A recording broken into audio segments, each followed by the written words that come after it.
یہ آپس میں ایک دوسرے کو 9 سال سے جانتے ہیں. 9 سال سے ساتھ چل رہے ہیں. کبھی ڈراموں میں ایک ساتھ ہو جاتے ہیں, ٹھیک ہے, کبھی فلم میں ایک ساتھ ہو جاتے ہیں, کبھی کسی محفل میں اکٹھے ہو جاتے ہیں, ٹھیک ہے. تو ساتھ ایک ہی پروفیشن تو چلنا. تو اور کبرا خان مطلب نے خود یہ کہا ہوا ہے, کلیم بھی کیا ہوا ہے کئی انٹرویوز میں اور کئی ریکارڈنگز میں کہ گوہر سے میری بہت اچھی دوستی ہے, اور ہے بھی. نہیں, وہ دیکھیں دوستی تو ان کی شروع ہو گئی تھی لوگوں کی نظر میں 4 یا 5 سال بعد اوپن ہو گئی تھی دوستی. ٹھیک ہے, اکثر اکٹھے دیکھے جاتے تھے. ٹھیک ہے. اور شعبز میں آپ کو پتہ کوئی چیز چھپ تو سکتی نہیں. جی جی. تو ان کے دوست یار ابا پوچھتے تھے ان سے کہ بھئی تم آپس میں تھے, لیکن وہ اتنی کہتے تھے میرے بچہ تردید کر دیتے تھے. گوہر نے بھی کئی دفعہ کبھی انہوں نے کوئی ایسی بات نہیں سوائے اس کے کہ بھئی ٹھیک ہے ہم اچھے دوست ہیں, ایک اور ہوتی ہیں دوستیاں. لیکن آپ دیکھیں زبان آپ کی جھوٹ بول سکتی ہے, 2 چیزیں جھوٹ نہیں بولتی. کیا سر؟ آنکھ نہیں جھوٹ بولتی اور چہرہ بھی جھوٹ نہیں بولتا. آپ کتنے بڑے بھی اداکار کیوں نہ ہو, 2 چیزیں نہیں چھپا سکتے. اچھا. ایک کسی سے نفرت نہیں چھپا سکتے اور ایک کسی سے محبت نہیں چھپا سکتے. واہ. زبان سے کہہ سکتے ہیں نہیں یار وہ کوئی ایسی بات نہیں, لیکن باڈی جو ہے نا وہ ساتھ نہیں دیتی, کیونکہ دل میں بھی محبت ہوتی ہے, دماغ میں بھی محبت ہوتی ہے. جب دماغ کنٹرول کرتا ہے جسم کو, مجھے یہ بتائیں, زبان تو چلو کر لی آپ نے, چلا لی, آنکھوں کو کیسے چلائیں گے اور دل کو کیسے چلائیں گے؟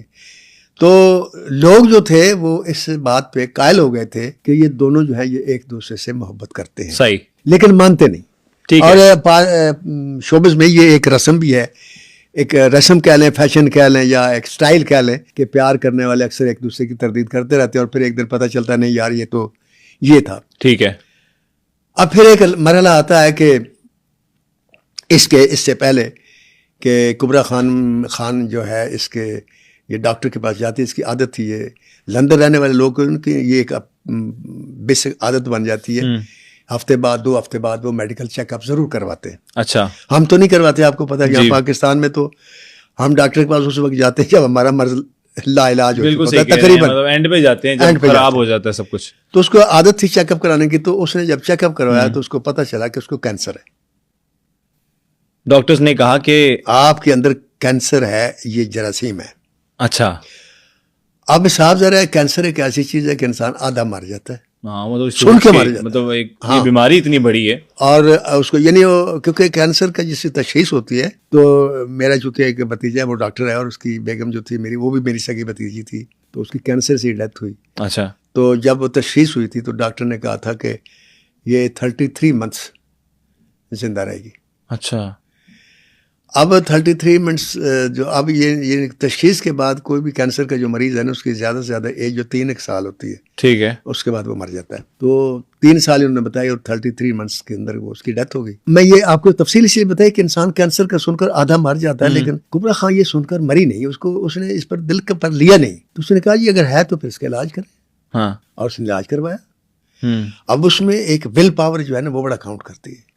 لوگ ول پاور کا پتہ نہیں کیا مطلب لیتے ہیں. صحیح کہہ رہے ہیں. اس کے اندر وہ ول پاور تھی, کچھ وہ اس کو باپ کی طرف سے ملی تھی. آپ کو پتہ پٹھان تکڑے تو بہت ہوتے ہیں, مضبوط بھی بہت ہوتے ہیں, ان کے اعصاب بہت مضبوط. بالکل صحیح کہہ رہے ہیں. تو اس نے علاج کروایا اور وہ ختم ہو گیا. مطلب وہ آپ یوں سمجھ لیں کہ وہ کینسر کی اصل میں تشخیص 95% کیسز کی اس وقت ہوتی ہے جب کینسر اپنی 3ری سٹیج پر ہوتا ہے. ٹھیک ہے.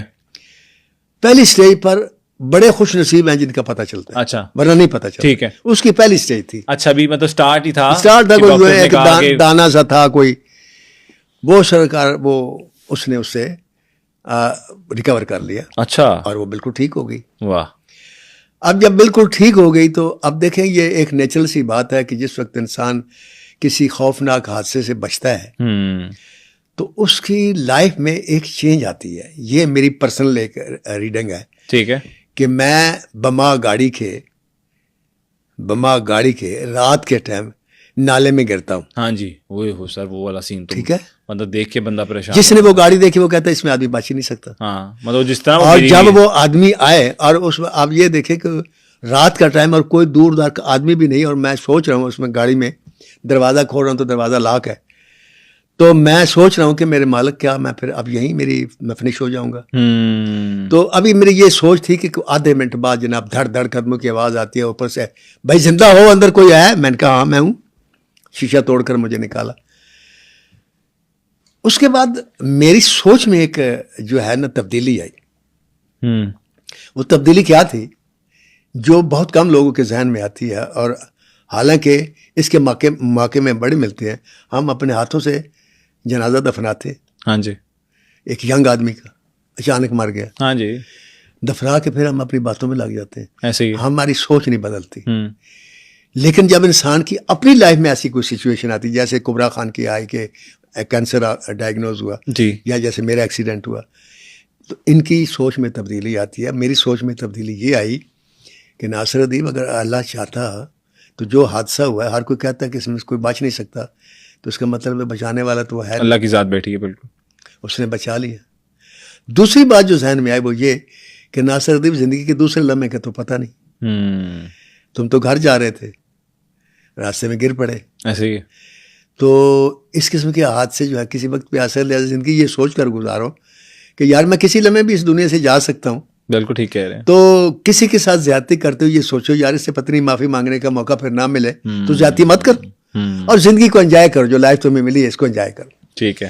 تو کبرا خان نے, میرا خیال ہے جب یہ اس کا حادثہ ہوا اور وہ ریکور ہوگی تو اس نے سوچا ہوگا کہ یار زندگی میں اب آگے بھی بڑھنا چاہیے. ہاں, شعبے میں نام کما لیا, سب کر لیا, وہ کر لیا. تو ایک دن وہ ایک محفل میں بیٹھی ہوئی تھی, تو پتہ نہیں اسے کیا سوچی, اپنی سہیلیوں سے کہتی میں یار میرے یار دا بیاہ ہونے لگا. اچھا. ہوں چوکے کہ کس یار دا بیاہ ہونے لگا, نہیں بس تم کہتا نا میرے یار دا بیاہ ہونے لگا. اچھا, ختم ہو گئی بات. اب دوسری طرف جاتے ہیں کہ گوہر رشید نے یہ سنی, یار وہ اپنا آپ نے سنا کہتا کیا وہ کبرا خان کہتی ہے کہ میرے یار دا بیاہ ہونے لگا. کہتا ٹھیک ہے بھائی وہ کسے یار دا بیاہ ہوئے گا. اچھا, میرے تے اپنے یار دا بیاہ ہونے لگا. اچھا, کہتا اچھا میرے یار کی شادی ہیش ٹیگ. میں کہتا ہوں جی یہ ایک لوپ چل گیا. اچھا, میرے یار کی شادی ہو رہی, اس نے کہا میرے یار کی شادی ہو رہی. چلتے چلتے لوگوں کے وہم و گمان بھی نہیں تھا. دیکھیں انہوں نے اس بات کا ایک سکرین پلے بنایا. اچھا, وہ دونوں کنارے جو تھے دریاؤں کے وہ خشک ہونا شروع ہوئے, پانی کم ہونا شروع ہوا, دونوں کنارے یوں مل گئے. اچھا, اور جب ملے تو دونوں نے ایک ویڈیو شیئر کی, اسے ٹک ٹاک کہہ لے یا جو بھی, کہ وہ کہنا میرے یار دی شادی, وہ کہنی میرے یار دی شادی. تو جب اس کو طرح دیکھا کہتے تیرے کس یار دی شادی, تو اس نے منہ چھپا لیا, اور یوں پتہ چلا کہ ان دونوں کی شادی ہو رہی ہے. اور اناؤنسمنٹ ہوئی. سوشل میڈیا پہ آپ تمام لوگوں نے بھی دیکھی ہوگی وہ ویڈیو. جی ہاں, اور بڑی ہی کیوٹ ویڈیو تھی اور کیوٹ جیسچر تھا جو انہوں نے اناؤنس کیا شادی کا. تو ایک 9 سال کا عرصہ اب انہوں نے ایک دوسرے کو سمجھنے میں لگایا. تو 9 سال کا عرصہ بڑا عرصہ ہوتا ہے ایک دوسرے کو سمجھنے میں کافی. لیکن میں آپ کو بات بتاؤں کہ شادی کو میں جو مرد اور عورت کی شادی ہے اس کو میں مثال دیا کرتا ہوں کہ یہ ایک کشتی میں ماں باپ چھوڑنے آتے ہیں اپنی بیٹی کو اور وہ اپنے بیٹے کو. جی. اور اس کشتی میں تب بٹھاتے ہیں جب وہ پہلے دیکھ لیتے ہیں یار موسم ٹھیک ہے, دریا میں طوفان تو نہیں, تو کہتے جی بالکل نہیں. اچھا کشتی ٹھیک ہے, اس میں سوراخ تو نہیں, کشتی بھی بہت اچھی ہے, نہیں. اچھا ملا ٹھیک ہے, ملا بھی بہترین ہے جی, بڑا تجربہ کار, اوکے اللہ کے حوالے, بیڑی چل پڑتی. اب وہ کنارے پر کھڑے ہوئے. بالکل ٹھیک کہہ رہے ہیں. لیکن 100 میں سے ایک کشتی ایسی ہوتی ہے جو کنارے پر پہنچتی ہے بغیر ہلے, بغیر کسی گڑبڑ کے. ورنہ اکثر کشتیاں راستے میں درمیان میں جا کر کبھی ڈولنے لگتی ہیں, کبھی تیز طوفان, کبھی کوئی لہر آ گئی, کبھی یہ ہو گیا.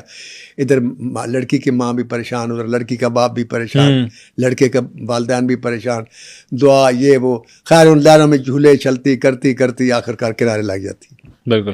تو مجھے وہ ایک جملہ یاد آتا ہے کہ دفعہ میں نے پڑھا تھا کہ ماں نے سے کسی نے پوچھا کہ اگر اللہ تم سے کہے کہ مانگو کیا مانگتے ہو, ایک چیز مانگ لو, تو کہتی ہے میں اپنی بیٹی کا نصیب مانگوں گی, میں اپنے ہاتھ سے لکھوں گی. ہر اس لڑکی کی اور لڑکے کے لیے جن کی شادیاں ہوتی ہیں کہ اللہ ان کو ہر طوفان سے محفوظ رکھے اور کشتی بحفاظت کنارے تک پہنچائے. لیکن میں نے اپنی زندگی میں جس بھی مرد سے پوچھا کہ یار سناؤ کیسے, مطلب بیوی تمہاری ٹھیک ہے, تو وہ کانوں کو ہاتھ لگا کر کہنا بھائی جان بس کچھ نہ پوچھو, بس ٹھیک ہے. اچھا بیوی سے کبھی پوچھا, مثلا کسی دوست کی بے تکلف ہمارے ایسے تعلقات, بیوی سے پوچھو بھابھی سناؤ یہ ٹھیک ہے نا, کہندی بس کی یہ ٹھیک کی نا, میں ٹھیک کرنا پیا ہے تو ٹھیک کر دیتا. یعنی یہ ایک ایسا مسئلہ ہے, حالانکہ ٹھیک ہوں بھی تو پھر بھی یہ چیز نیچرل سی بات ہے, اور یہ انٹرنیشنل بیماری ہے جو یہاں تو میں ہر فیملی میں یہی میں نے دیکھا ہے میں نے نہیں دیکھا کہ کسی بیوی نے یہ کہا گئی میں اپنے خاوند تو بہت خوش ہوں، یا خاوند نے کہا میں اپنی بیوی تو بہت خوش ہوں. بالکل. بس ایسی کوئی نہ کوئی وہ ہوتا ہے. اور یہ جو چیز ہے یہی زندگی ہے، ایسے ہی ہے، یہی امتحان ہے کہ آئیڈیل کوئی بھی چیز نہیں ہوتی. آئیڈیل وہ ہوتی ہے جو آپ اپنے مائنڈ میں بنا لیتے ہیں. آپ اپنے دیکھیں، میں گوہر رشید اور کبریٰ خان کو ایک رائے دوں گا کہ محبت سے شادی ہوتی ہے، محبت سے شادی چلتی نہیں ہے، شادی احساس سے چلتی ہے. بالکل ٹھیک. آپ ایک دوسرے کا احساس کرنا نہ چھوڑیں، تھرو آؤٹ کامیاب رہیں. آپ احساس کریں اپنی بیوی کا، یار یہ اس نے میرے لیے اپنا گھر بار چھوڑا، میرے لیے آئی. اگر اس میں کوئی چھوڑے بہت کمی ہے، یہ کوئی ہے تو کیا ہوا، میرے اندر بھی تو ہے کمی. بالکل. تو دونوں کو چاہیے کہ چشمے دو رکھیں. ایک چشمہ کبریٰ خان رکھے اپنا جس میں اپنے شوہر کو دیکھے، ایک چشمہ اور بھی رکھے، شوہر کا چشمہ بھی پہن کے کبھی اپنے شوہر کو دیکھے، تو اس کو صحیح نظر آئے گا کہ وہ کیا ہے، اس کی کیا پرابلم ہے. اسی طرح گوہر رشید کو بھی چاہیے 2 چشمے رکھے. کیا بات. تو زندگی چلتی رہے گی، کیونکہ میرا ایمان ہے، بے شک محبت کرنے والے میری اس بات سے اتفاق نہیں کریں گے. میں محبت میں بلیو نہیں کرتا. میرا آج بھی یہی مکالمہ ہے کہ محبت سے انسان ایک دوسرے سے قریب آتے ہیں، شادی ہو جاتی ہے، لیکن محبت شادی بساتی نہیں ہے، احساس بساتا. احساس بساتا ہے. سر